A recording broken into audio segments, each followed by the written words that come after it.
आफत में पड़ी है जान। उस्ताद, उसके हाथ में तलवार है।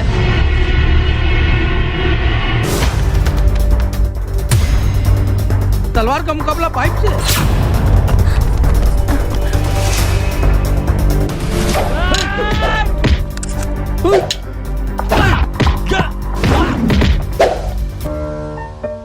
अरे वाह, आप तो हीरो हो।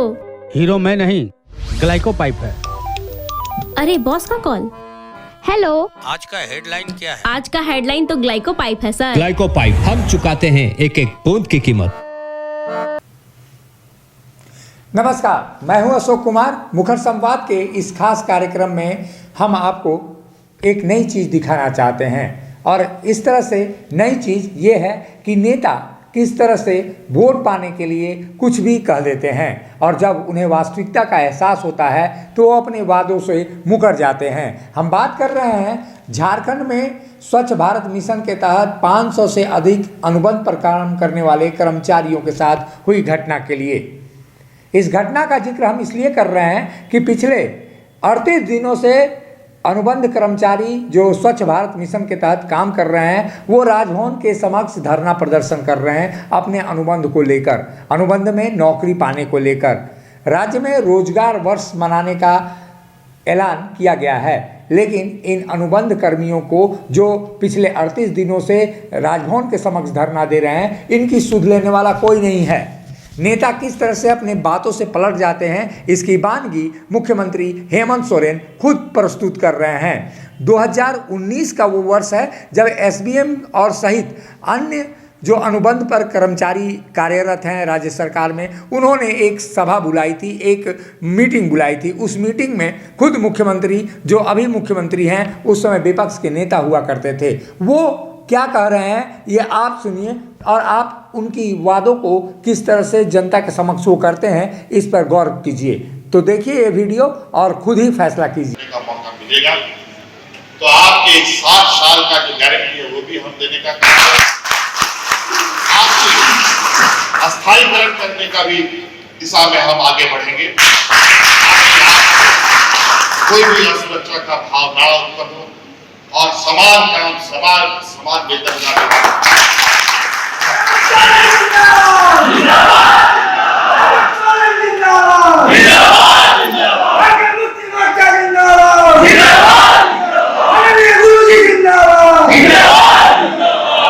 ताकि हम यहाँ के लोग, जो आप सब लोग,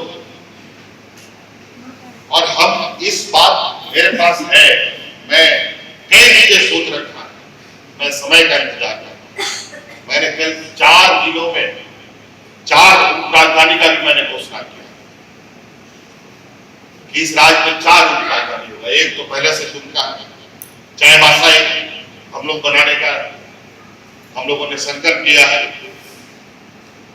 पलामू, हजारीबाग। और आप देखिएगा उपराजधानी सिर्फ उपराजधानी नहीं रखो। आज दुमका की करीब दुमका से कौन लोग आते हैं? ये तो आते ही हाँ सर। दुमका 2014 के पहले किया था और हम एक सीमित समय 14 महीना 12 महीना क्या किया जा सकता, और उसमें भी 3 चुनाव हमने देखे। आधा समय तो आचार संहिता में बीत गया। इन कम समय में हम क्या कर सकते, लेकिन हमारा प्रयास था जितनी तेजी से आगे निकालने का हमने कोशिश की। हर चीज में एक ऐसी सोच के साथ हम आगे बढ़े जिससे लोग को अपना एक सुरक्षा का गारंटी देता हूं। आप लोग को याद होगा, देखा आपने कि किस तरह से मुख्यमंत्री हेमंत सोरेन अनुबंध कर्मचारियों से ये कह रहे हैं कि उनकी सरकार आने पर वो इनको अस्थायीकरण कर देंगे। अस्थायीकरण यानी पूर्ण रोजगार का वादा है। 2019 के 28 दिसंबर को उनकी ताजपोशी होनी थी, लेकिन 29 दिसंबर को उन्होंने ये वादा किया झारखंड की जनता से कि वो पद एवं गोपनीयता की उन्होंने शपथ ली और इस शपथ को सार्वजनिक रूप से रांची के मोरहाबादी मैदान में लिया। मोरहाबादी मैदान में लेते हुए उन्होंने स्पष्ट रूप से राज्य की जनता से किए गए वादों को भी याद दिलाया। लेकिन अब मुख्यमंत्री हेमंत सोरेन वो अपने वादे से कहीं ना कहीं भूल रहे हैं या भटक गए हैं। ऐसी स्थिति में अनुबंध कर्मी जो पिछले 38 दिनों से राजभवन के समक्ष धरना प्रदर्शन कर रहे हैं, अब उनको वादा याद दिला रहे हैं कि वो वादा निभाएं, और वादा नहीं निभा पा रहे हैं तो केवल वो माफ़ी मांग लें कि हमने झूठ बोला था। और राजनेताओं को झूठ बोलने की आदत है, और राजनेताओं के साथ उन्होंने यह भी कहा है अनुबंध कर्मियों ने कि ऐसे लोगों को चुनाव लड़ने पर रोक लगाई जाए।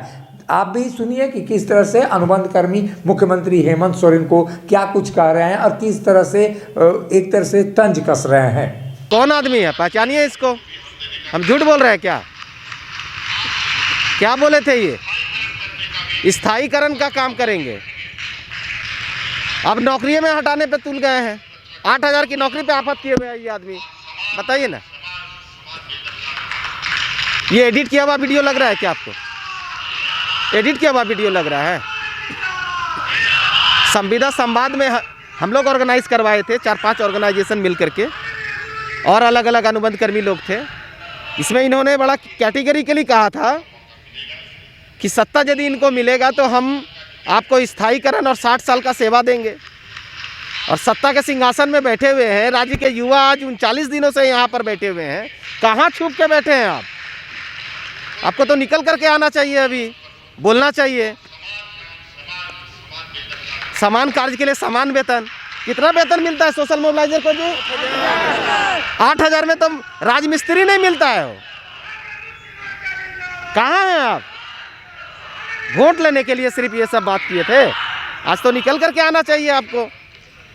तो आपके चैनल के माध्यम से बताना चाहूँगा कि इस वीडियो को भी उनको दिखाने का जरूर काम कीजिए कि क्या बोले थे आप, और नहीं सक रहे तो आके क्षमा मांग लीजिए, हम लोग चल जाएंगे।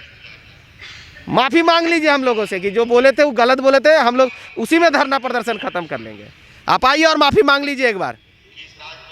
राज्य में कर्मचारी लगातार धरना प्रदर्शन करते हैं। लोकतंत्र में शायद धरना प्रदर्शन करने पर छूट है, और एक तरह से कहा जाए कोई किसी के विरुद्ध अपनी मांगों को लेकर धरना प्रदर्शन कर सकता है। आपके अधिकार तभी तक हैं जब दूसरे के अधिकार में वो अपमान बनकर नहीं शामिल होते हैं या किसी को हानि नहीं पहुंचाते हैं। पहले धरना और प्रदर्शन जब हुआ करता था तो राजनेताओं में इतनी नैतिकता थी कि धरना प्रदर्शन करने वाले लोगों की मांगें पूछी जाती थी, लेकिन अब शायद वो परंपरा लोकतंत्र की खत्म होती जा रही है। राजभवन के समक्ष धरने और प्रदर्शन करने का मतलब केवल फोटो खिंचवाना और मीडिया में आना भर ही है।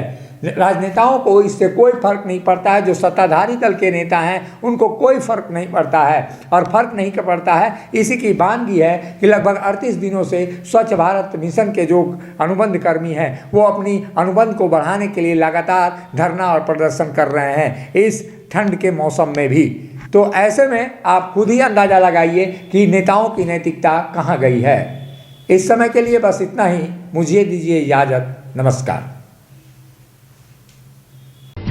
जब टूटती है आस, जब थकती है सांस, जब रूठते हैं अपने, मुंह मोड़ता है जमाना, जब अंगड़ाई लेता है संकल्प, फिर बनती है कहानी, बनते हैं अनमिट निशान।